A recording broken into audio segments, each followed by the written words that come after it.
At least 9 high-profile male journalists have been accused of sexual misconduct in the past few months. The most recent one was Matt Lauer. In his apology of sorts, Matt Lauer wrote that repairing the damage he's done is now his full-time job. But there is no fixing it. I'm not just referring to the damages he owes to the women he's harmed. I'm referring to the years and years Lauer was beamed into our homes as an apparently friendly TV personality. That, and the harm it's done to his audience, is something we cannot fix.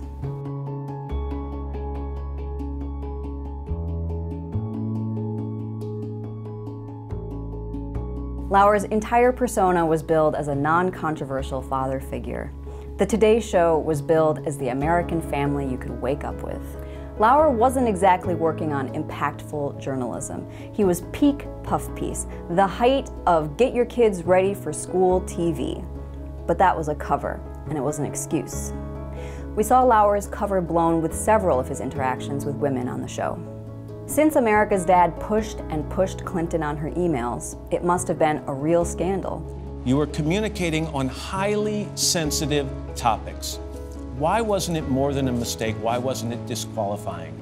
Anne Hathaway must have been at fault for the fact that paparazzi took a shot of her crotch because Lauer implied exactly that. Let's just get it out of the way. You had a little wardrobe malfunction the other night. What's the lesson learned from something like that, other than that you keep smiling, which you always do?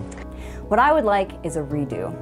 I would like to go back and watch an entirely different presidential interview where Lauer didn't lob softballs at Trump and ask Clinton questions about her emails. I'd like a version of American Life where men who viewed women as disposable sexual objects weren't given platforms on the Today Show. What is Matt's most annoying habit?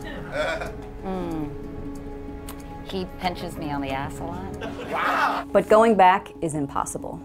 To repair the damage Matt Lauer has done, we'd need to go back and undo every damaging subliminal message he ever sent during his hundreds of hours on live TV. We'd need to undo every moment he's hidden his misogyny under the cover of being America's Dad.